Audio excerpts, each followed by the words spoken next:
მე მქვია იოსები. დავიბადე და გავიზარდე ებრაულ ოჯახში. იმ გარემოში ადრეული ბავშვობიდან გვასწავლიდნენ. გვესმოდეს არა მხოლოდ სიტყვები, არამედ ის, რაზეც ხალხი დუმს. მოხუცი ბაბუა ხშირად მიმეორებდა ერთ სიბრძნეს. ჯოზეფ, შენ შეგიძლია მისცეს ხვებს, მაგრამ მხოლოდ მანამ, სანამ ამის შემდეგ დარჩები საკუთარ თავს.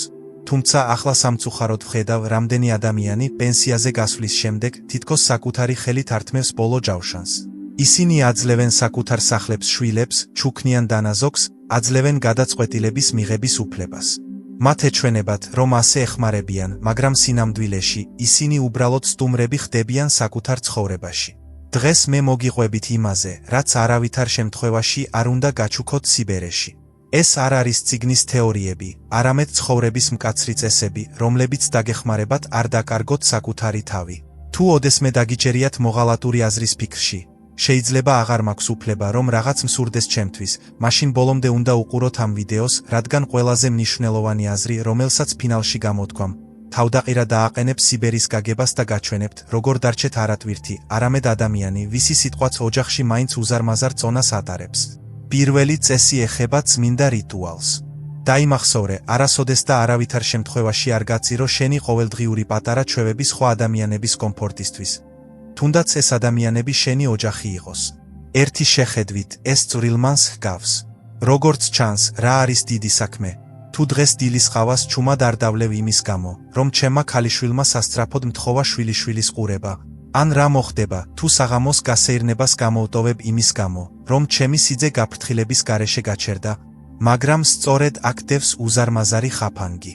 თქვენი რიტუალი არ არის მხოლოდ ფინჯანი ჩაი ან გაზეთის კითხვა. ეს არის თქვენი დღის ჩარჩო. ეს არის ის, რაც ინარჩუნებს თქვენს ზურგს სწორი და თქვენი გონება მშვიდი. როგორც კი გარშემომყოფების პირველივე მოთხოვნით იწყებ ამ ჩარჩოს რღვევას, საკუთარ თავს და სამყაროს საშინელ სიგნალს უგზავნი. ჩემი დრო მე არ მეკუთვნის. მე უბრალოდ ფუნქცია ვარ. მე ვარ მომსახურე პერსონალი. თუ მაგიდიდან ადგა ისე, რომ ჯამა არ დაამთავრებინა, რადგან დაგირეკეს, უკვე წააგე. თუ თქვენ დადებთ წიგნს, რომელიც გაინტერესებთ, რადგან ვიღაცას მოეწყინა, თქვენ გააფასეთ თქვენი ინტერესი. თანდათან თქვენი დღე იქცევა ქაოსში, სადაც თქვენ უბრალოდ რეაგირებთ სხვა ადამიანების თხოვნებზე იმის ნაცვლად, რომ იცხოვროთ საკუთარი ცხოვრებით. და ყველაზე საშიში ის არის, რომ საყვარელი ადამიანები ძალიან სწრაფად ეჩვევიან ამას. ისინი წყვეტენ იმის შემჩნევას, რომ თქვენ გაქვთ საკუთარი საქმეები და იწყებენ ფიქრს, რომ თქვენ ყოველთვის თავისუფალი ხართ და უბრალოდ ელოდებით მათ მითითებებს. კარგად მახსოვს, როგორ იცავდა ბაბუა ამ წესს. მას ჰქონდა თავისი უცვლელი კანონი, რომელსაც ჩვენს ხმაურიან ოჯახში ყველა პატივს სცემდა, პატარადან მოხუცებამდე. ყოველ დილით, ზუსტად 7 საათზე, გადიოდა ვერანდაზე, იჯდა წნულ სავარძელში და ლიმონიან ჩაის სვამდა. ეს გაგრძელდა ზუსტად 40 წუთი. ამ ხნის განმავლობაში მას კითხვებით ვერ უახლოვდებოდი. დახმარებას ვერ სთხოვდი, იქვე შორიახლოს ხმამაღლა ყვირილიც კი არ შეგეძლო. ერთხელ, როცა დაახლოებით 10 წლის ვიყავი, ჩვენთან შორეული ნათესავები მოვიდნენ.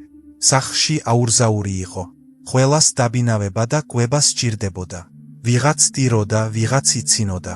დედაჩემი სულ გაფითრებული მივარდა ბაბუას, რომელიც ჩვეულებისამებრ ჩაისთან ერთად იჯდა და სთხოვა სასწრაფოდ წასულიყო პურის მაღაზიაში, რადგან სტუმრები მშივრები იყვნენ.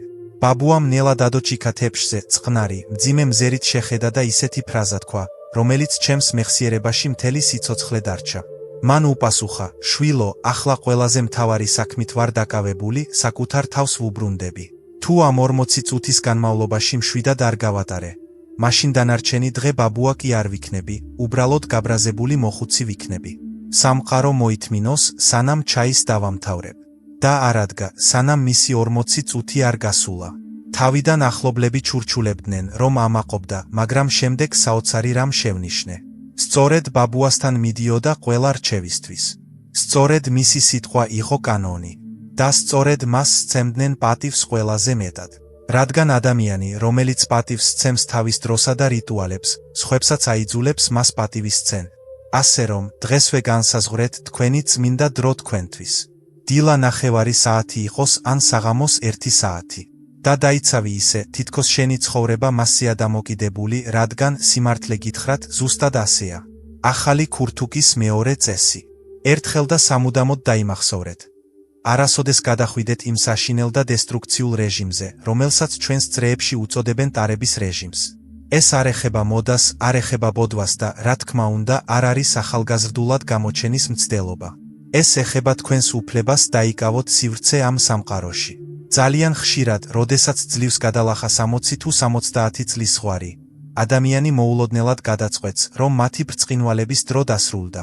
ისინი ხსნიან კარადას, ათვალიერებენ კარგ კოსტიუმს ან ელეგანტურ კაბას და ფიქრობენ, ამას შევარჩენ. ეს განსაკუთრებული შემთხვევისთვისაა.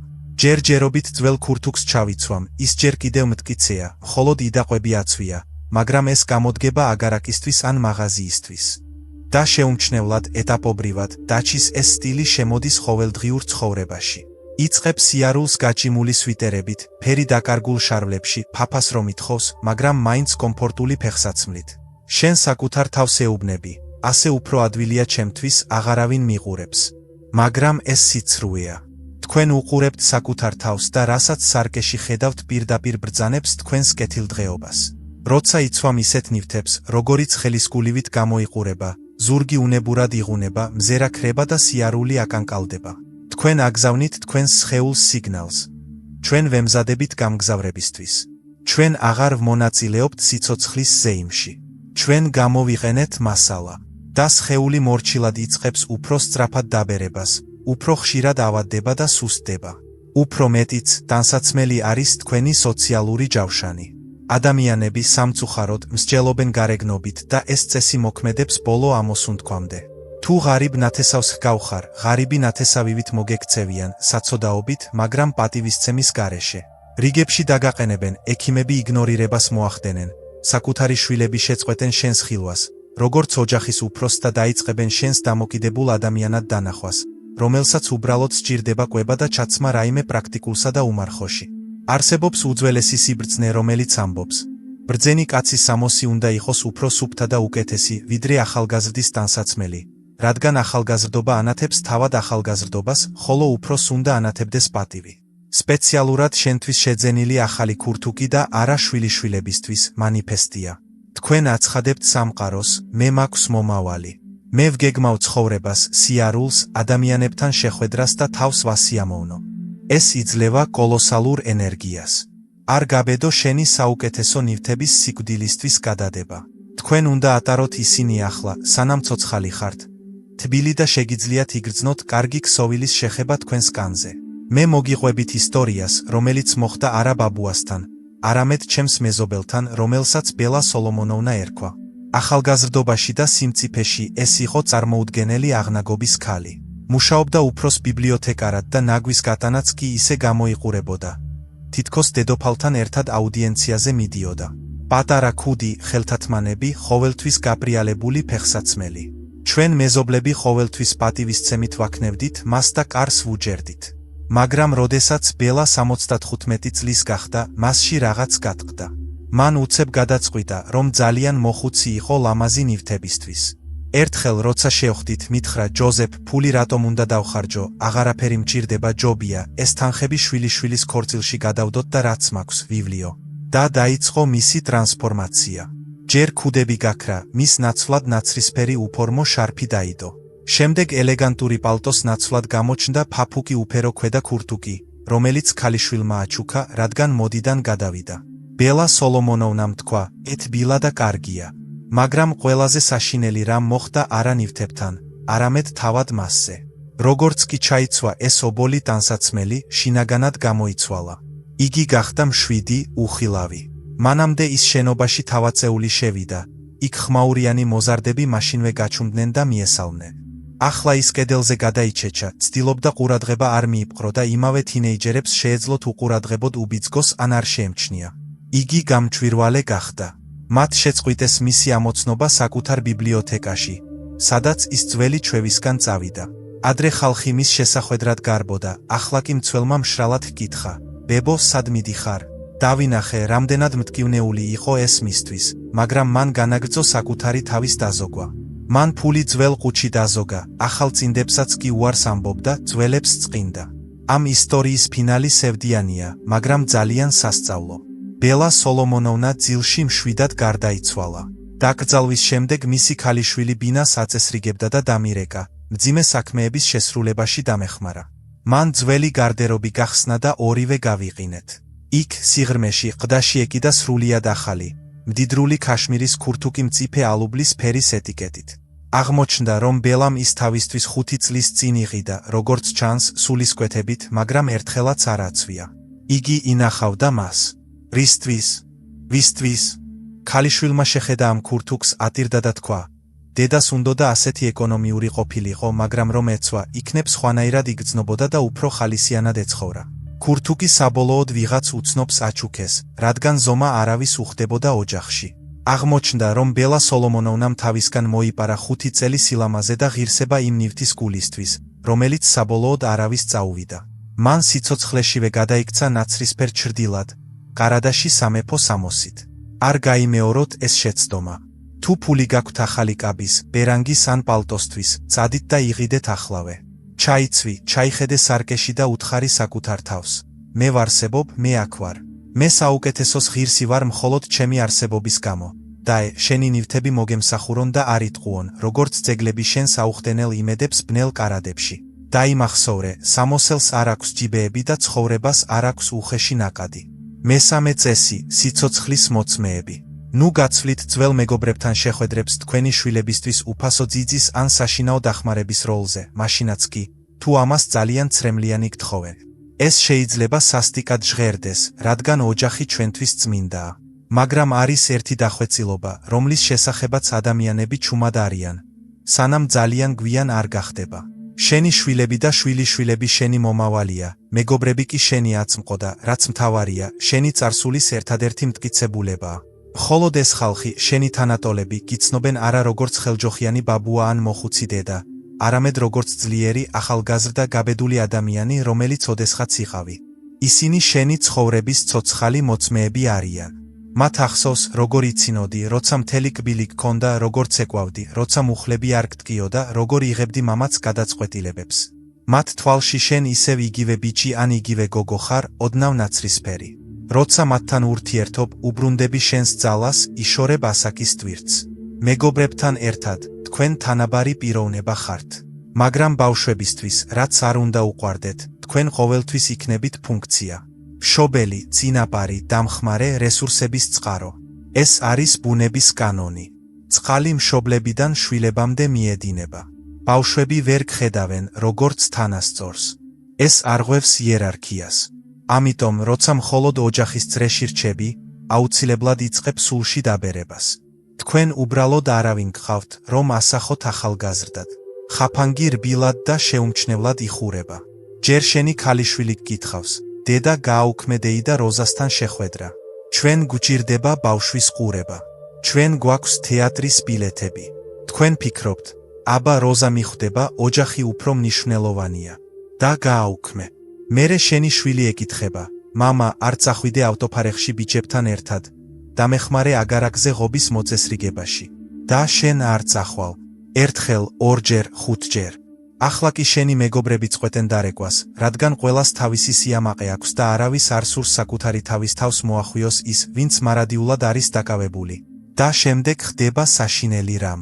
ირგვლივ იყურები და ნათესავების გარდა არავინ გყავს და უცებ ხვდები, რომ არავინ გყავს, ვისთანაც შენს ენაზე გელაპარაკები, არავინ გყავს იგივე სიმღერა, ვისთან ერთადაც ძველებურად განიხილავ, ვერავინ გაჩუმდები, უსიტყვოდ გესმის ერთმანეთი. თქვენ აღმოჩნდებით ვაკუუმში. შენ მარტოსული ხდები საკუთარ თავებს შორის და შენი პიროვნება იწყებს ცვეთას, როგორც ძველი მონეტა, რომელიც გამუდმებით ხელიდან ხელში გადადის, მაგრამ არავინ იკვლევს მის მოჭრას. სიბერეში მეგობრების შენარჩუნება შრომაა. და ეს ნამუშევარი უფრო მნიშვნელოვანია, ვიდრე გარეცხილი ჭურჭელი ან ნაქსოვი წინდა. იმიტომ რომ შენი მეგობრები არიან წამყვანები, რომლებიც იცავენ შენს ნავს დავიწყების ოკეანეში გადატანისგან. სანამ ჯერ კიდევ ცოცხალი ხარ. ჩემს კარგ ნაცნობთან მომხდარ ამბავს მოგიყვებით. დედამიწა მსუბუქად დაისვენოს მასზე, ძია მონია. მონია იყო საათის მწარმოებელი, საუკეთესო ჩვენს სამეზობლოში.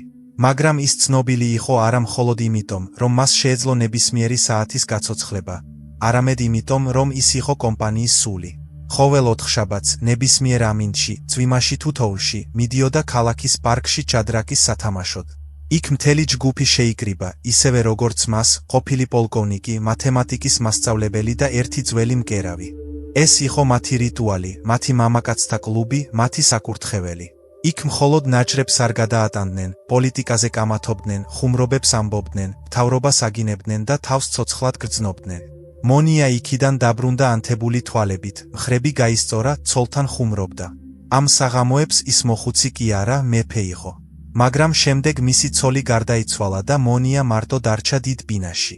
მისმა ქალიშვილმა, კეთილმა სულმა დაარწმუნა, რომ გაეყიდა ეს ადგილი და გადასულიყო მისი და მისი ქმრის ფართო სახლში ქალაქგარეთ. პაპა, თქვა მან, იქ უკეთ იქნები, სუფთა ჰაერი, შვილიშვილები ახლოს, ჩვენ ვიზრუნებთ. და მონია დათანხმდა. ის გადავიდა. პირველი 2 კვირა ყველაფერი კარგად იყო, მაგრამ შემდეგ 4 შაბათი დადგა. მონიამ დაიწყო მზადება ქალაქში წასასვლელად, პარკში. დიდი გზა იყო გასავლელი, ელექტრომატარებლით. მისმა ქალიშვილმა დაინახა ეს და ხელები ასწია. მამა, სად მიდიხარ? არტერიული წნევა ახდება, ქუჩებში ყინულია. გარდა ამისა, დღეს გვინდოდა მაღაზიაში წასვლა. ძაღლს უნდა უყურო და კურიერს დაელოდო, მონია დაფიქრდა და დარჩა. კარგი, გადაწყვიტა მან, მომავალ 4 შაბათს წავალ. მომდევნო 4 შაბათს მისი შვილიშვილი ავად გახდა. მამა, რა ჩადრაკის თამაშები, საყვედურით თქვა მისმა ქალიშვილმა. ბავშვი სიცხით იწვის, დახმარება გვჭირდება.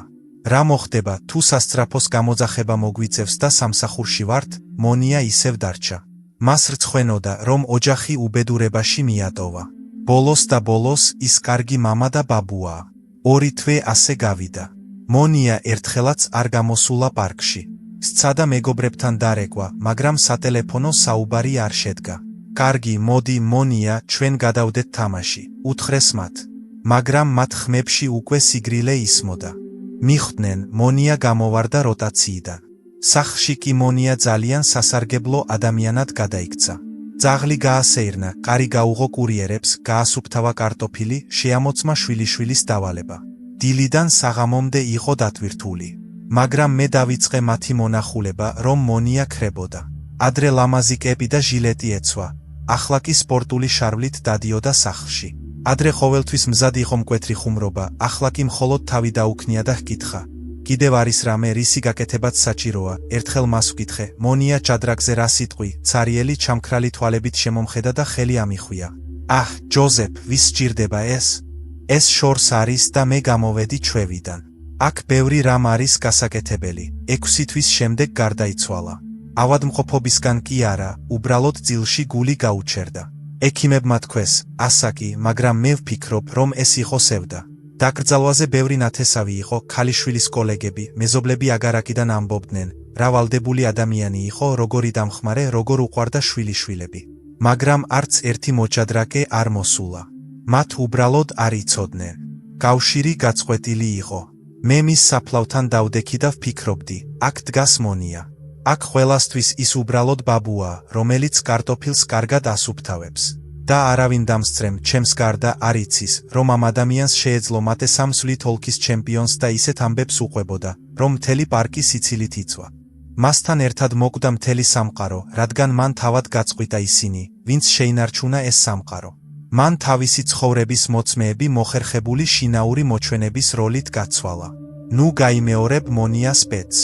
დაე, მთელმა მსოფლიომ დაიცადოს, სანამ თქვენ თამაშობთ თქვენს თამაშს. მეოთხე წესი, მეორე გასაღები. მისი არსი მარტივია, მაგრამ მისი შესრულება ზოგჯერ ყველაზე რთულია. არასოდეს გადასცეთ თქვენი ბინის გასაღებები ნათესავებს, ყოველ შემთხვევაში მკაცრი შეთანხმებული პირობების გარეშე. დაჯობია საერთოდ არ გასცეთ ისინი. სანამ ჯერ კიდევ შეძლებთ კარამდე მიაღწიოთ. ჩვენ ვცხოვრობთ სამყაროში, სადაც შიში მუდმივად გვენერგება. დედა, შენ უკვე 70 წლის ხარ, ცნება რომ მოიმატოს, აბაზანაში რომ ჩავარდე, ტელეფონს ვერ მიხვიდე, დუბლიკატი მოგცეს, ჩვენთან დარჩეს, უფრო მშვიდად იქნება ჩვენთვის. და თქვენ, რა თქმა უნდა, თანახმა ხართ, რადგან არ გინდათ, რომ თქვენი შვილები ინერვიულონ, რადგან თავად გეშინიათ ამ უმწეობის. თქვენ აჩუქებთ ლითონის ამ პატარა ნაჭერს და გეჩვენებათ, რომ საკუთარ თავს უსაფრთხოება იყიდეთ. მაგრამ სინამდვილეში, თქვენ გაყიდეთ თქვენი კონფიდენციალურობა. თქვენ გაყიდეთ თქვენი უფლება იმაზე, რასაც ბრძენები წმინდა მარტოობას უწოდებდნენ. როგორც კი სხვისი გასაღები სხვის ჯიბეში მოხდება. თუნდაც ეს შენი საყვარელი შვილის ჯიბეში იყოს, შენი სახლი აღარ იქნება შენი ციხე. გადაიქცევა გზატკეცილად, საერთო საცხოვრებლად, მოსაცდელად. თქვენ აღარ შეგიძლიათ მშვიდად იაროთ სახლში საცვლებით, რადგან ნებისმიერ წამს შეიძლება საკეთმა დააჭიროს. მაგიდაზე დაუბანელი ფინჯნის დატოვება არ შეიძლება, რადგან შეიძლება შემოვიდნენ და თქვან, რომ არეულობა გააკეთე. უბრალოდ დაწოლა და ჩერის ყურება არ შეიძლება, რადგან თუ შევიდნენ და ასე დაგინახეს პანიკა დაიწყება და ექიმებს გამოიძახებენ. უვითარდებათ ქრონიკული შფოთვა. თქვენი ყური გამუდმებით არის მორგებული კიბის ხმაზე. თქვენ შეწყვეტთ ბატონობას. თქვენ ხდებით დარაჯი, რომელიც ელოდება შემოწმებას. და ეს არ ხდება ბოროტების გამო. ბავშვებს ხშირად არ ესმით საზღვრები. პირველ რიგში, ისინი შემოდიან სასურსათო ნივთების მოსატანად, სანამ თქვენ იქ არ ხართ. თოოფ, დედა, რძე ვიღიდეთ, შედგით მაცივარში. ზრუნვას ჰგავს, არა? მაგრამ ეს ნიშნავს, რომ ისინი შენს მაცივარში ტრიალებდნენ. შემდეგ ისინი ჩერდებიან ტუალეტით სარგებლობისთვის, რადგან ისინი გადიოდნენ. მერე იწყებენ შენს აივანზე ზამთრის საბურავების ან ძველი თხილამურების შენახვას, რადგან შენ სივრცე დაკარგე. ჩვენ კი გასაღებები გვაქვს, ჩვენ თვითონ მოვიტანთ. და ერთ მშვენიერ დღეს იღვიძებ ბინაში, რომელიც სავსეა სხვისი ნივთებით. და ადამიანები, რომლებიც არ მოიწვიე, დადიან შენ სამზარეულოში, ამზადებენ ყავას შენი ქილებიდან. არსებობს ძველი ებრაული სიბრძნე, კარი, რომელიც შეიძლება გააღოს სხვა პატრონის გარდა, არ არის კარი, ეს არის ხვრელი კედელში. თუ არ გაქვთ ადგილი, სადაც აუცილებლად ჩაკეტავთ მთელ სამყაროს ჯანჯიგით, თქვენ არ გაქვთ სახლი. თქვენ გაქვთ მხოლოდ ორსართულიანი ადგილი. და უსახლკარო ადამიანი კარგავს თავის ბირთვს. ჩემს კარგ ნაცნობზე, მე ვიოლინე ეფიმ სოლომონოვიჩზე მოგიყვებით. ეს იყო მაღალი კულტურის კაცი, ინტელექტუალი ძვალამდე, რომელმაც ჰალსტუხიანი ნაგავიც კი ამოიღო. ცოლის გარდაცვალების შემდეგ ის მარტო ცხოვრობდა და მის ბინაში ყოველთვის მეფობდა იდეალური, თითქმის მუზეუმის მსგავსი წესრიგი. ფურცლები მოწესრიგებულ შტატებში იწვა, მისი ვიოლინო ხავერდოვან ყუთში იყო ჩადებული, მაგიდაზე ნატეხი კი არა. ეფიმს ეს ბრძანება ძალიან მოეწონა. ეს იყო მისი გზა სიბერის ქაოსის კონტროლის ქვეშ. როდესაც ის 78 გახდა, მისმა შვილმა დაარწმუნა, რომ დათმო გასაღებების ნაკრები. მამა, შენი ასაკი, შენი გული, ჩვენ ვწუხვართ, სტანდარტული სიმღერა. ეფიმი, როგორც ნაზი ადამიანი, დათანხმდა. ჯერ შვილმა მოსვლამდე დაურეკა, მერე შენობის სადარბაზოდან დაიწყო და რამდენიმე თვის შემდეგ საზღვრები მთლიანად წაიშალა. ერთ დღეს ეფიმ სოლომონოვიჩმა გადაწყვიტა, თავის თავს მიეძღვნა მოგონებების დღე. მან გარდაცვლილი მეუღლის ძველი წერილები ამოიღო, ჩაწერა ჩანაწერი მათი საყვარელი ოპერით, ჩაიცვა თავისი ძველი, ნახმარი, მაგრამ საყვარელი სახლის ხალათი, დაასხა ერთი ჩიქა კონიაკი და სავარძელში დაჯდა ტირილით. მას ეს სჭირდებოდა. ტირილი, მის პორტრეტთან ლაპარაკი, სუსტი, დაბნეული, უბრალოდ შიშველი ნერვები. ეს იყო ინტიმური მომენტი, რომელიც არავის უნდა ენახა. და სწორედ ამ წმინდა აქტის შუაგულში, გასაღები ჩატრიალდა საკეთში ზარის გარეშე, ყაკუნის გარეშე. კარი ავარიულად გაიღო და ვაჟი სადარბაზოში შეიჭრა რძალთან და ორ ხმაურიან შვილიშვილთან ერთად. იცინოდნენ, რაღაცას ეუბნებოდნენ. შვილმა კარებიდან დაიყვირა, მამა მანქანით მივდიოდით, სიურპრიზის გაკეთება გადავწყვიტეთ, ტორტი მოვიტანეთ, ოთახში შევიდნენ და სურათი ნახეს. მოხუცი მამა, ჩიქით ძველ მოსასხამში ჩაცმული, ირგვლივ მიმოფანტული წერილები. სიჩუმე ეკიდა. რძალმა ისე დაიჭმუხნა სახე, თითქოს რაღაც უხამსი დაინახა. შვილმა დაბნეულმა უთხრა, მამა, რა გჭირს, რამე მოხდა დილით სვამ? შვილიშვილები შეშინებულები ჩანდნენ. ამ დროს გარდაიცვალა ეფიმ სოლომონოვიჩი. არა, ფიზიკურად ცოცხალი იყო, მაგრამ როგორც პიროვნება განადგურდა. მათ დაიჭირეს იგი სულის სიშიშვლის მომენტში. მისი საიდუმლო დაირღვა. მას ოჯახის წინაშე სავალალო მთვრალ მოხუცს ჰგავდნენ. თუმცა მას უბრალოდ ნახევარი საათი სურდა მთელი ცხოვრების სიყვარულის აღსანიშნავად. გაოცება დამცირებაში გადაიზარდა. მან დაუფიქრებლად დაიწყო წერილების დამალვა, გამართლების გამოტანა, ცრემლების წმენდა, თავი ცუდად მოქცევის მოსწავლედ იგრძნო. საღამო დანგრეული იყო. ჩაიდალიეს, ეფიმი კი ჩუმად იყო და მაგიდას მიშტერებოდა. თავს შეურაცხყოფილად გრძნობდა. საკუთარ სახლში ცრემლების უფლება არ ჰქონდა. მეორე დღეს ეფიმ სოლომონოვიჩმა დაურეკა ზეინკალს და საკეტის ბალონი შეცვალა. როცა მისმა შვილმა გასაღებით კარის გაღება სცადა და ვერ შეძლო, დაიწყო რეკვა და აღშფოთება. მამა საკეტი გატყდა, ეფიმ კარი ჯაჭვის მოხსნის გარეშე გააღო და ჩუმად, მაგრამ ისე მტკიცედ თქვა, როგორც ცხოვრებაში არასდროს უთქვამს, საკეტი არ გატყდა. საკეტი ახლა სწორად მუშაობს. ჩემი სახლი ჩემი სულია და სულში მხოლოდ მოწვევით შედიხარ. მისი შვილი 6 თვის განმავლობაში იყო განაწყენებული, ღვიროდა რომ მამამ გონება დაკარგა. მაგრამ ეფიმი თავის ადგილზე იდგა. და იცი რა? ურთიერთობა გაუმჯობესდა. შვილმა დაუწყო ზარი, ეკითხა, მამაო, შენთვის მოსახერხებელია? და ეფიმი ისევ გრძნობდა თავს ადამიანად, რომელსაც ხალხი სტუმრობს და არა ობიექტად, რომელსაც გრაფიკით ამოწმებენ. ნუ შეგეშინდებათ გასაღებების უკან წაღება. თქვენი უსაფრთხოება არ არის დუბლიკატი თქვენი შვილების ჯიბეში. თქვენი უსაფრთხოება არის საკუთარი ღირსების გრძნობა. თუ მართლა გეშინიათ, რომ რამე დაგემართათ, შეათანხმეთ მეზობლებთან, ჩადეთ გასაღები კონვერტში, დალუქეთ, მოაწერეთ ხელი და მიეცით ბრძანება. გახსენით მხოლოდ იმ შემთხვევაში, თუ 3 საათის განმავლობაში არ პასუხობ ან არ ვიყვირი დახმარებისთვის.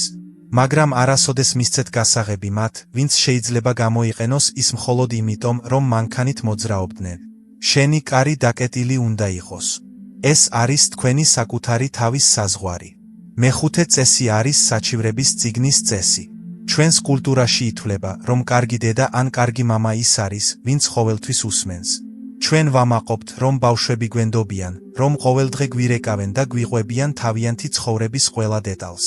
ჩვენ ვფიქრობთ, აი, ეს არის ნამდვილი სიახლოვე. მეთიც პულსზე ვიჯერ, მაგრამ მოდით ვიყოთ გულწრფელები, ხშირად ეს არ არის სიახლოვე, ეს არის ექსპლუატაცია. წარმოიდგინეთ მილიონებისთვის ნაცნობი სიტუაცია. ტელეფონი რეკავს. ხედავ შენი ქალიშვილის ან შვილის სახელს და სიხარულის ნაცვლად შენში რაღაც ცივდება. იმიტომ რომ იცი, ახლა შენზე ვედროს დაასხამე. გეტყვიან, რა ნაძირალა ქმარი, რა იდიოტია უფროსი, რა საშინლად იქცევიან მეზობლები, როგორი უსამართლოა სამყარო. 1 საათი, 2 საათი მოусმენთ, თავს დაუქნევთ, თანახმა ხართ, რჩევას მისცემ, რომელსაც არავინ უსმენს. და მაშინ საუბარი დასრულდება. და რა მოხდება შემდეგ? ეს არის ყველაზე მნიშვნელოვანი ნაწილი, რომელიც გვაკლია. თქვენი შვილი, როცა ისაუბრა, გრძნობს შვებას. მათ დაძაბულობა მძიმე ზურგჩანთასავით ჩამოაგდეს და განაგრძეს ცხოვრება, მხიარული, მსუბუქი. და შენ? ის ზურგჩანთა დაგრჩა. იღებ ამ უცხო შფოთვას, უცხო ბრას, უცხო წყენას და იწყებ მის ტარებას საკუთარ თავში. ცნევა მატულობს, დილის 3-მდე ვერ იძინებ. სვამ წამალს, იმეორებ მათ დიალოგებს თავში, იგონებ გადაწყვეტილებებს. თქვენ დაავადდებით მათი დაავადებებით და განიცდით მათ ტანჯვას. თქვენ მუშაობთ უფასო თერაპევტად, მაგრამ ხელფასის გარეშე და შვებულების უფლების გარეშე. შენ ხდები ის საჩივრების წიგნი, სადაც მხოლოდ საზიზღარი რაღაცეები წერია, მაგრამ რომელსაც არავინ კითხულობს სიტუაციის გამოსასწორებლად. ხალხი უბრალოდ ორთქლის გამოსაშვებად წერს და ეს კლავს. ფსიქოსომატიკა საშინელებაა.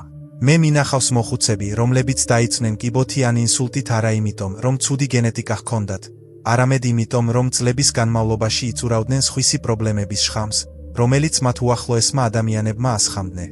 უფრო მეტიც, როდესაც თქვენ მუშაობთ, როგორც ასეთი სადრენაჟო აუზი ნეგატივისტვის, თქვენ თავად აზიანებთ ბავშვებს. სანამ მათ შეუძლიათ უბრალოდ გადაიტანონ გაღიზიანება თქვენზე, ისინი არ სწავლობენ პრობლემების გადაჭრას. რატომ შეცვალოთ რამე ქმართან ურთიერთობაში? თუ შეგიძლიათ დედას დაურეკოთ, იჩივლოთ, თანაგრძნობის ნაწილი მიიღოთ და დამშვიდდეთ. თქვენ ხდებით ხავარჯენი, რომელიც ხელს უშლის მათ სიარულის სწავლაში. ნამდვილი სიყვარული ტკივილის გაზიარება კი არ არის, არამედ იმის თქმა მჯერა, რომ ამას გაუმკლავდები, მაგრამ მე შენთან ერთად არ ვიდუღებ ამაში.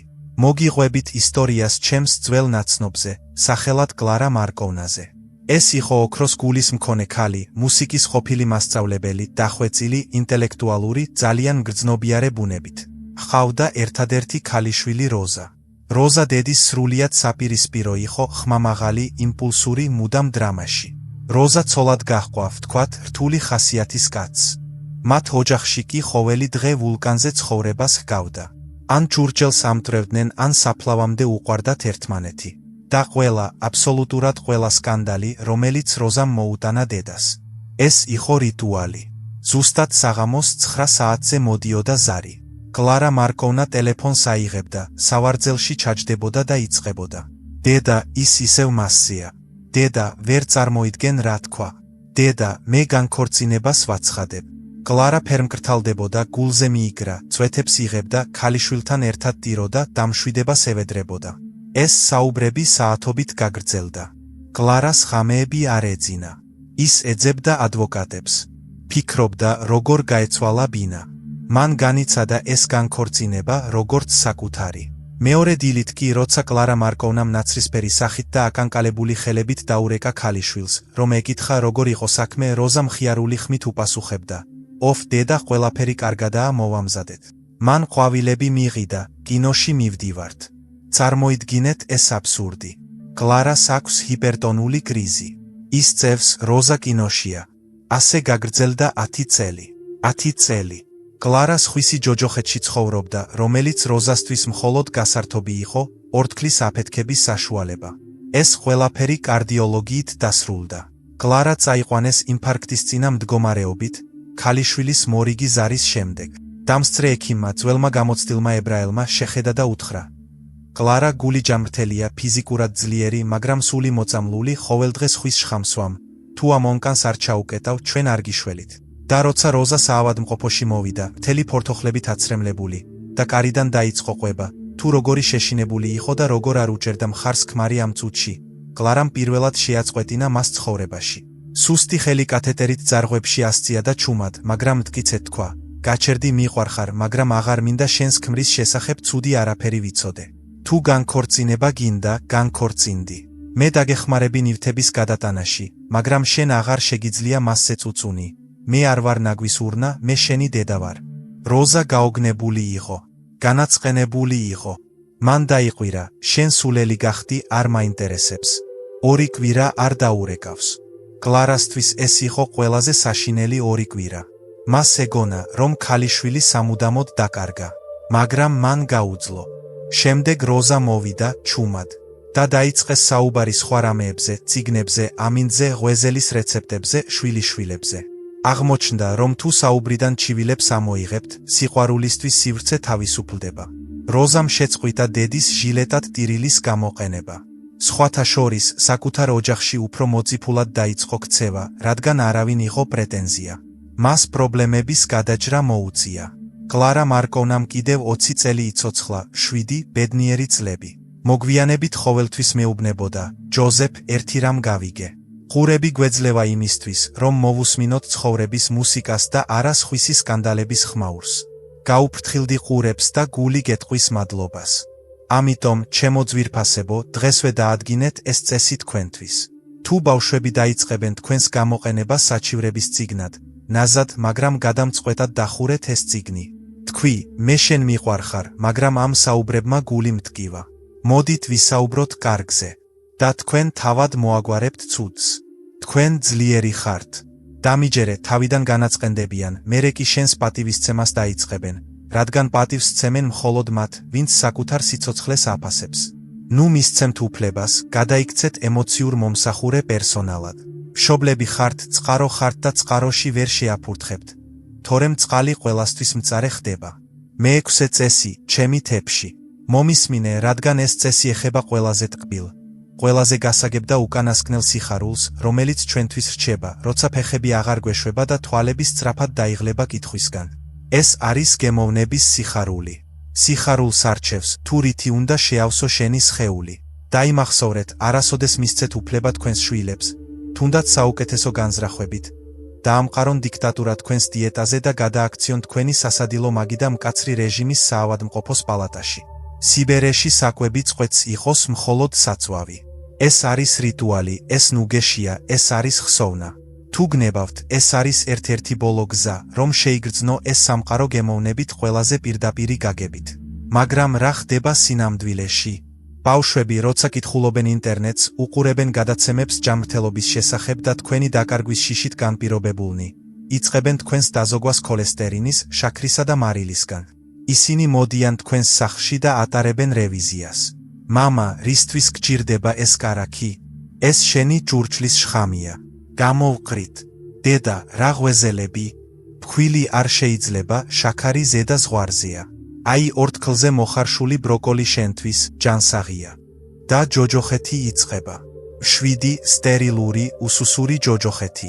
ჯდები მაგიდასთან და სანამ დგახარ თეფშზე რაღაც ნაცრისფერი, უგემოვნო, მაგრამ ძალიან ჯანსაღი. თქვენ მას რეზინასავით ღეჩავთ, მელანქოლიის გარდა არაფერს განიცდით. ბავშვები კი შენს სულზე დგანან და თავს აქნევენ. ჯამე, ჯამე. ეს სიცოცხლეს ახანგრძლივებს. მაგრამ მათ არ ესმით ერთი საშინელი რამ. პატარა ცოდვილი სიხარულისგან მოკლებული ასეთი ცხოვრება აუტანლად გრძელი და ცარიელი ხდება. როდესაც ადამიანს ართმევს უფლებას გადაწყვიტოს რა ჩაიდოს პირში, ის 1 წლის ბავშვის ან არაგონივრული პაციენტის დონემდე მცირდება. ეს არის დამცირება, რომელიც ურტყამს პიროვნების ცენტრში.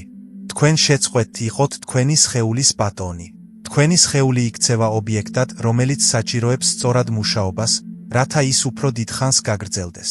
მაგრამ თქვენ არ ხართ ძველი მანქანა, რომელიც უნდა გაივსოს ხარისხიანი ბენზინით, რათა არ გაჩერდეს. შენ ადამიანი ხარ. ზოგჯერ ცხიმიანი ქაშაყის ნაჭერი ან ტკბილი სულს უკეთ კურნავს, ვიდრე ერთი მუჩააბი. არსებობს ძველი სიბრძნე. თუ ადამიანს წაართმევ ყველა სიამოვნებას, რათა მან 100 წელი იცოცხლოს, ისინი დაგწყევლიან 99 წელს, რადგან ეს წელი მათთვის მარადიულად გაგრძელდება. თქვენი ფირფი და თქვენი სუვერენული ტერიტორიაა. თუ გსურთ შემწვარი კარტოფილის ჯამა, გესმით ყველა რისკი, ეს თქვენი არჩევანია, ეს თქვენი პასუხისმგებლობაა. ჯობია გემრიელი სადილის შემდეგ ერთი თვით ნაკლები იცხოვრო, მაგრამ სახეზე ღიმილით იცხოვრო, ვიდრე წლების განმავლობაში აციოთ ასმა, ჩაახჩო საძულველ ისპანახს და თავი იგრძნო საკუთარი სამზარეულოს ტყვედ. მე მოგიყვებით ამბავს ჩემი მეზობლის შესახებ დაჩიდან, შვენიერი ადამიანი, სახელად ზალმან ილიჩი. მთელი ცხოვრება გურმანი იყო. მას არ უყვარდა მხოლოდ ჯამა, მას ესმოდა საკვები. თვითონ ისეთ ფორშმაკს ამზადებდა, რომ ქალაქის მეორე ბოლოდან მხოლოდ მის გასასინჯად მოდიოდნენ. და მისი ბატის ხრაშუნა პოეზია იყო. ზალმანი დიდი ხმაურიანი, მხიარული კაცი იყო, რომელსაც ყოველთვის წითელი სახე და ხმამაღალი სიცილი ჰქონდა. როდესაც ის 72 წლის გახდა, მას ჰქონდა არტერიული წნევის მცირე მატება. არაფერი კრიტიკული, მხოლოდ ასაკი. მაგრამ მისმა ქალიშვილმა სონიამ, მკაცრმა და ძალიან შეშფოთებულმა ქალმა გადაწყვიტა, რომ დრო იყო მამამისი რკინის მუშტის ქვეშ წაეყვანა. მთელი ზაფხული მის აგარაკზე გადავიდა და ჯანმრთელობის ოპერაცია გამოუცხადა. ზალმანის სახლიდან ერთ დღეში გაქრა ყველაფერი. მარილი, შაქარი, ზეთი, შებოლილი საკვები, თეთრი პური. სონია იყიდა ორთქლმავალი. სუფრაზე უმარილო ინდაური, უმარილო ციციბურა და ჩაშუშული ყაბაყი გამოჩნდა. ზალმანმა თავიდან ხუმრობა სცადა, სონეჩკა, გინდა რომ ჯანმრთელი მოვკვდე, მაგრამ ჭიებს არ აინტერესებთ რა არის ჩემი ქოლესტერინი. მაგრამ სონიას არ გაეცინა. მან ტიროდა და თქვა, მამა, მე მინდა რომ იცოცხლო, უნდა მომისმინო. და ზალმანი, როგორც ნაზი ადამიანი და უყვარდა თავისი ქალიშვილი, დანებდა. მან დაიწყო ჯამა, რაც მისცა. საღამოობით მის სანახავად ვჩერდებოდი. ადრე მასთან ერთად ვიჯდებოდით, მარილიან ცხიმს ვჭრიდით, პატარა ჩიქას ვასხით, ცხოვრებაზე ვსაუბრობდით და თვალები უბწყინავდა. ახლა ჩვენ დავჯდებოდით თეფშების წინ გახეხილი სტაფილოებით. ზალმანი ღეჩავდა ნელა, წამებული სიერით. წონაში დაიკლო. სახე შეწყვიტა სიცითლე. ერთგვარი მიწიერი გახდა. მაგრამ ყველაზე საშინელი ის იყო, რომ მან სიცილი შეწყვიტა. ენერგიამ დატოვა იგი. ექიმებმა შეაქო სონია. შეხედე ამ ტესტის შედეგებს. ასტრონავტის მსგავსად. შენ გადაარჩინე მამაშენი. ასტრონავტი ზალმანი კი ვერანდაზე იჯდა, ერთ წერტილს უყურებდა და დუმდა. ერთხელ მან მითხრა, იოსებ, იცი, დილით ვიღვიძებ და არ მინდა ადგომა. ადრე ვფიქრობდი, ახლა ავდგები, ხავას მოვამზადებ, ბურზე კარაკს წაუსვავ, ყველის ნაჭერს შევჭამ. ახლა კი ვიცი, რომ წყალზე ნაზი შვრიის ფაფა მელოდება და გაღვიძების მიზეზი არ მაქვს. საჭმელი საწვავი ცარიელი იყო. ეს გაგრძელდა 2 წლის განმავლობაში. ზალმანი ჩრდილად იქცა. ის გახდა გაღიზიანებული, წუწუნი მოხუცი, რომელიც შვილიშვილებს აჩეჩა.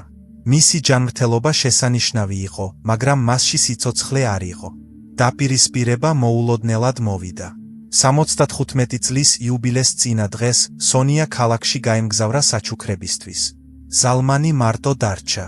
დამირეკა და ისეთი ხმით მითხრა, რომლითაც დიდი ხნის შემდეგ პირველად გავიგე მოხუცი ხულიგანის შენიშვნები.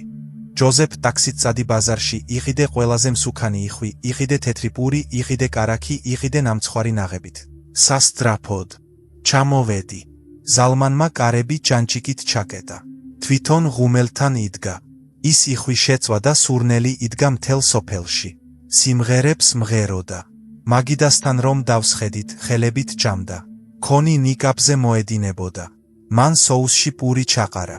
თვალი ჩაუკრა, სიამოვნებისგან კვნესოდა. მან შეჭამა იხვი ნახევარი და ტორტის უზარმაზარი ნაჭერი. მეშინოდა რომ თავს ცუდად გრძნობდა, მაგრამ ის აბსოლუტურად ბედნიერი ჩანდა. ასციაჩიკა, რომელიც მეც მოვიტანე და თქვა: იოსებ, ახლა ცოცხალი ვარ, ამაღამ რომ მოვკვდე, ყურდღელი კი არა, მეფე მოვკვდები. როდესაც სონია დაბრუნდა და დაინახა ძვლების მთა და ცარიელი თეფშები, მას ისტერიული შეტევა დაემართა. მან ყვიროდა, შენ თავი მოიკლა, მაგრამ ზალმანმა წყნარად შეხედა და უთხრა: არა ქალიშვილო, 2 წელი მომკალი შენი ფაფით, დღეს კი გავცოცხლდი და დაიმახსოვრე, ამიერიდან იმას ვჭამ, რაც მინდა, რამდენიც მომითმენს, ამდენ ხანს ვიცოცხლებ, მაგრამ ჩემი სიცოცხლე იქნება და გემრიელი იქნება. ამის შემდეგ ზალმან ილიჩმა კიდევ 6 წელი იცოცხლა. დიახ, მას ჰქონდა არტერიული წნევა. კი, აბებს სვამდა, მაგრამ იცოცხლა. ამზადებდა, სტუმრებს აგროვებდა, ხუმრობდა. ის მოკვდა 91-ში მყისიერად, ტანჯვის გარეშე. მაგრამ მან არ დაუშვა, რომ მისი ბოლო წლები უღიმღამო არსებობად გადაქცეულიყო. ამიტომ, ჩემო მეგობრებო, იბრძოლეთ თქვენი თეფშისთვის. თქვენი ჯანმრთელობა თქვენი პასუხისმგებლობაა, მაგრამ თქვენი სიამოვნება ასევე თქვენი უფლებაა. არავის მისცეთ უფლება პირში შევიდეს. უთხარით თქვენს შვილებს, მე ვაფასებ თქვენს მზრუნველობას, მაგრამ მე ზრდასრული ვარ. ვიცი, რა არის ჩემთვის საზიანო, მაგრამ მე ვირჩევ სიხარულს.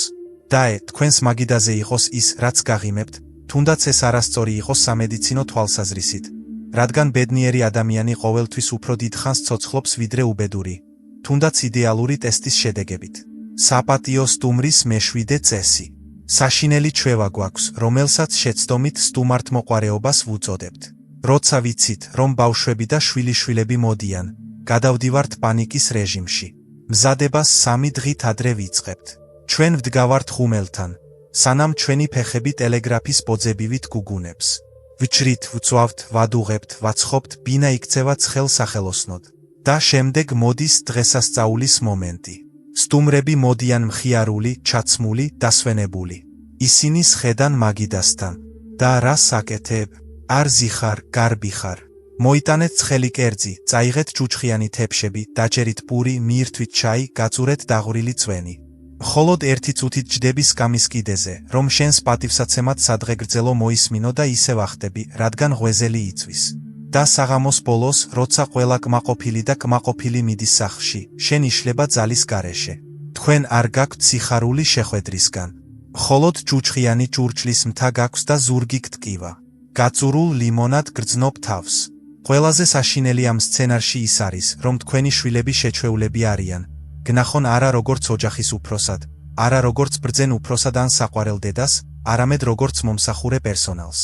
ისინი წყვეტენ თქვენი შრომის შეფასებას, რადგან ის მათთვის ნორმად იქცევა, როგორც ჰაერი. ისინი არ მოდიან შენთან, მოდიან რესტორანში, სადაც გემრიელია, უფასოა და ჭურჭლის რეცხვა არ გიწევს. და სანამ თეფშებს ერევით, ყველაზე მთავარი კომუნიკაცია გაკლიათ. შვილიშვილები რას ლაპარაკობენ, არ გესმის. თქვენ არ ხედავთ თქვენი შვილების თვალებს. თქვენ მხოლოდ ჯუჯხიან ჩანგლებს ხედავთ. ებრაული სიბრძნე ამბობს, თუ სახლის ბედია იმდენად დაიღალა, რომ ვერ გაიღიმებს, მაშინ სუფრაზე ნაცარი ხდება, თუნდაც ყველაზე ტყბილი თაფლი. ზეიმი უნდა იყოს ყველასთვის და პირველ რიგში შენთვის. თქვენ დაიმსახურეთ უფლება, იჯდეთ მაგიდის თავთან ლამაზად. შვიდად და მიიღოთ ზრუნვა და არა თვითგანადგურებამდე გადანაწილება. ჩემს შორეულ ნათესავზე, დეი და ესთერზე მოგიყვებით. ეს იყო ლეგენდარული კულინარიული დიდების ქალი. ჯორები მის ფიტუალურ თევზზე მეზობელ ქალაქებშიც კი გავრცელდა. მის სახლში ნებისმიერი ზეიმი იყო დღესასწაული. საახალწლოდ 12 კერძი მოამზადა არანაკლებ. მასთან ყველა მივიდა. შვილები, ძმის შვილები, შვილიშვილები, მეზობლები. სუფრაზე 20 კაცი, ეს ნორმა იყო. ესთერმა 1 კვირით ადრე დაიწყო მომზადება. მას მარკეტიდან მძიმე ჩანთები მოჰქონდა. მას ღამე არ ეძინა ხორცის მარინირებაში. ზეიმის დღეს იგი სულ წითური იყო, ქაფიანი, წინსაფარში. გაჭრილივით შევარდა სამზარეულოსა და მისაღებს შორის. ყველა ჭამდა, ადიდებდა, ჩიქებს აკრავდა, მან კი მხოლოდ ხელი ააფრიალა. ჯამე მოგვიანებით მოვალ. გადამწყვეტი წერტილი დადგა, როდესაც ის 75 წლის გახდა. მისი იუბილეი იყო. მთელი ოჯახი შეიკრიბა. ესთერმა, როგორც ყოველთვის, საკუთარ თავს აჯობა. მაგი და კვნესოდა.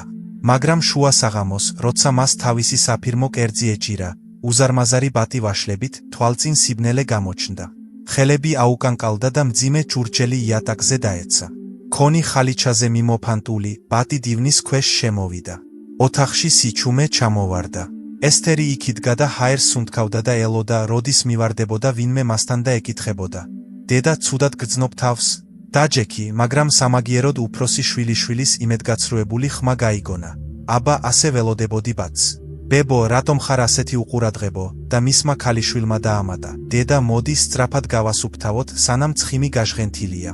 მოიტანე ნაციბურები, არავინ უყურებდა მისკენ. ყველამ გაფუჩებულ ხალიჩას და ბატს შეხედა. ამ დროს ესთერმა საშინელება გაიგო. მათთვის ის უბრალოდ საკვების მიწოდების მანქანაა. თუ მანქანა გატყდა და ბატი ჩამოაგდო, ისინი ნერვიულობენ არა მანქანით, არამედ ბატით. ჩუმად შემობრუნდა და საძინებლისკენ წავიდა. ჩაიკეტა და მთელი საღამო ტიროდა. სტუმრებმა სალათები დაასრულეს, ჩაიდალიეს, ყველაფერი თავად იპოვეს და განაწყენებული წავიდნენ, რომ დაბადების დღე გოგონამ მიატოვა ისინი. მომდევნო დღესასწაულზე, ეს იყო პასექი, ოჯახი კვლავ შეიკრიბა მის ადგილზე. მშივრები მივიდნენ, დღესასწაულს ელოდებოდნენ. მისაღებში შევიდნენ და გაიყინენ. სუფრა ულამაზესი სუფრით იყო დაფარული, ყვავილები, სანთლები, საუკეთესო ჭურჭელი. მაგრამ თეფშები ცარიელი იყო. არც თევზი, არც სალათები, არც ცხელი კერძები. ესთერი მათთან საძინებლიდან გამოვიდა. ის წინსაფარში კი არა, საუკეთესო აბრეშუმის კაბაში იყო შეღებილი თმით, მარგალიტის სიმებით. დაცარიელებული მაგიდის თავთან დაჯდა, გაოგნებულ ნათესავებს გაუღიმა და წყნარად და ჩუმად უთხრა, ბავშვებო, მოგესალმებით. დღეს ახალი წესი შემოვიღე. საპატიო სტუმარი ვარ საკუთარ სახლში. აღარ ვარ მზარეული და მიმტანი. ამისთვის ძალიან ბებერი ვარ და საკუთარ თავს ძალიან დიდ პატივს ვცემ. ასე რომ, თუ ჯამაგინდათ და მიდით რესტორანში, შეუკვეთეთ საჭმელი. მაცივარი, მე კი ღვინოს დავლევ და ცხოვრებით დავტკბები. თავიდან იყო შოკი, შემდეგ აღშფოთება. დედა, რა? ჩვენ უბრალოდ გზიდან ვართ, მაგრამ ესთერმა წარბიც კი არ შეუხრია. ერთი ჩიქა ღვინო დაისხა და შვილიშვილს სწავლის შესახებ დაუწყო კითხვა. გასაკეთებელი არაფერი იყო. სიძეები მაღაზიაში წავიდნენ, ქალიშვილები ღუმელთან იდგნენ, შვილიშვილებმა პურის ჯრა დაიწყეს. 2 საათის შემდეგ სუფრა გაშალეს. საჭმელი მარტივი იყო, არა ისეთი დახვეწილი, როგორც დედას, მაგრამ ყველას სიამოვნებდა. და ესთერი დედოფალივით იჯდა. 40 წლის განმავლობაში პირველად, ერთხელაც არ ადგა მარილის მოსატანად. და იცი რა? ზუსტად იმ საღამოს ბავშვებმა აღტაცებით შეხედეს. მასში ქალი ნახეს და არა მსახური. ზრუნავდნენ მასზე.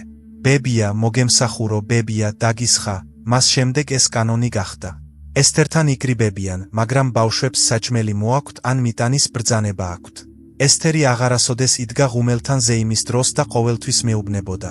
ჯოზეფ, პატი დავკარგე, მაგრამ თავი ვიპოვე.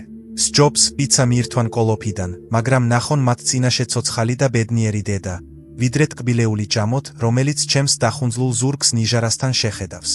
ნუ შეგეშინდებათ წინსაფრის ჩამოხსნის.